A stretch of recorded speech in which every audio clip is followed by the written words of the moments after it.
ನಾಚಿಕೆ ಆಗೋದಿಲ್ವ ಶಾಂತ? ನಂಬಿಕೆ ದ್ರೋಹ ಅಂದ್ರೆ ಇದೇ ಅಲ್ವಾ?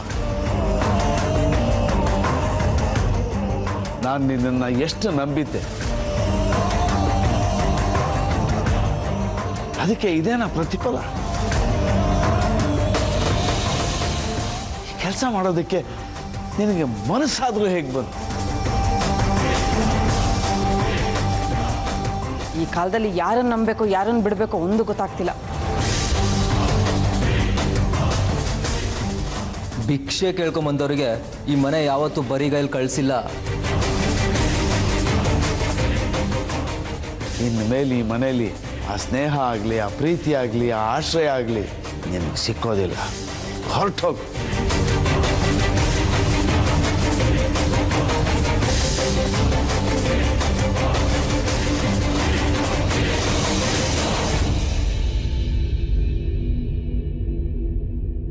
ಏನ್ ಶಾಂತನು, ಇಲ್ದೇ ಇರೋ ಗೌರವಕ್ಕೆ ಕಪ್ ಚುಕ್ಕೆ ಅಂಟ್ಕೊಂಡ್ಬಿಡ್ತಾ?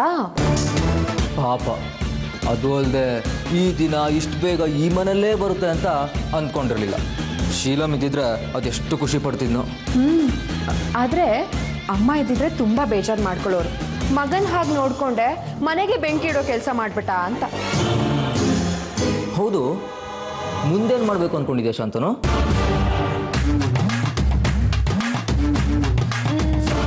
ಇನ್ನೇನ್ ಮಾಡ್ತಾನೆ, ಮೈತ್ರಿ ವಿಚಾರನ ಮುಂದೆ ಇಟ್ಕೊಂಡು ಸ್ವಲ್ಪ ದಿನ ಆಟ ಆಡ್ಬೋದು, ಅದು ನಮ್ಗಳ ಹತ್ರ ಮಾತ್ರ. ಆದ್ರೆ ಈ ಮನೆಗೆ ಕಾಲಿಡೋ ಹಾಗಿಲ್ವಲ್ಲ. ರಾಧಿಕಾ, ಇವನು ಆಧಾರ ಇಲ್ಲದೆ ಇರೋ ಮರ, ಸುಮ್ಮನೆ ಟಚ್ ಮಾಡಿದ್ರೆ ಬಿದ್ದೋಗ್ಬಿಡ್ತಾನೆ. ಆಧಾರ ಇಲ್ದಿರೋ ಮರ ಅನ್ಕೊಂಡು ಹಂಗಿಸ್ಬೇಡ ನಂಜುಗುಡಿ. ತಾಯಿ ಬೇರಿನ್ನೂ ಗಟ್ಟಿ ಇದೆ, ಅದನ್ನ ಉಪಯೋಗಿಸ್ಕೊಂಡು ಹೇಗೆ ಹೆಮ್ಮರವಾಗಿ ಬೆಳಿಬೇಕು ಅನ್ನೋ ಕಲೆ ನನಗೆ ಚೆನ್ನಾಗಿ ಗೊತ್ತಿದೆ. ಆದ್ರೆ ತಾಯಿನೇ ಇಲ್ವಲ್ಲ ಶಾಂತನು.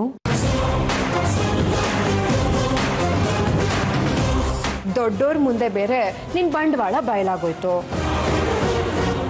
ಪಾಪ, ಜಟ್ಟಿ ಬಿದ್ದರೂ ಮೀಸೆ ಮಣ್ಣಾಗ್ಲಿಲ್ಲ ಅನ್ನೋ ಜಾಯಮಾನ್ದ ನೀನು. ಆದರೂ ರಾಧಿಕಾ, ಶಾಂತನು ಇಂಥ ಚೀಪ್ ಕೆಲಸ ಇಳಿತಾನೆ ಅಂತ ನಾನು ನಿಜವಾಗ್ಲೂ ಅನ್ಕೊಂಡಿರಲಿಲ್ಲ.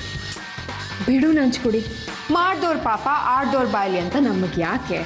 ಆದ್ರೆ ಒಂದಂತೂ ನಿಜ, ಇನ್ನು ಮುಂದೆ ಈ ಮನೆ ಇವನಿಗೆ ಬರೀ ನೆನಪಾಗಿ ಉಳಿಯುತ್ತೆ ಅನ್ಸುತ್ತೆ. ಆಯ್ತಾ ಮಾತಾಡಿ? ಇಬ್ರು ಬಾಯಿ ಚಪ್ಪಲ ತೀರಿಸ್ಕೊಂಡ್ರ?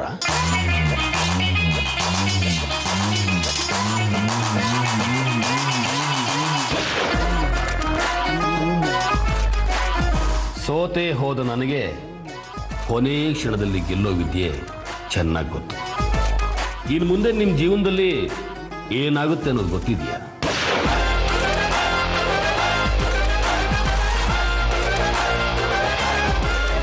ದೇಸಾಯಿಗಳಿಂದ ನನಗೆ ಕ್ಷಮೆ ಸಿಗುತ್ತೆ.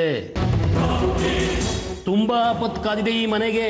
ಜೊತೆಗೆ ನೀನು ಎದುರಿಸ್ತಿದ್ಯಾ? ಲೇ, ಮಕ್ಕಳನ್ನ ಹೆದರಿಸಿ ನನಗೆ ಅಭ್ಯಾಸ ಇಲ್ಲ.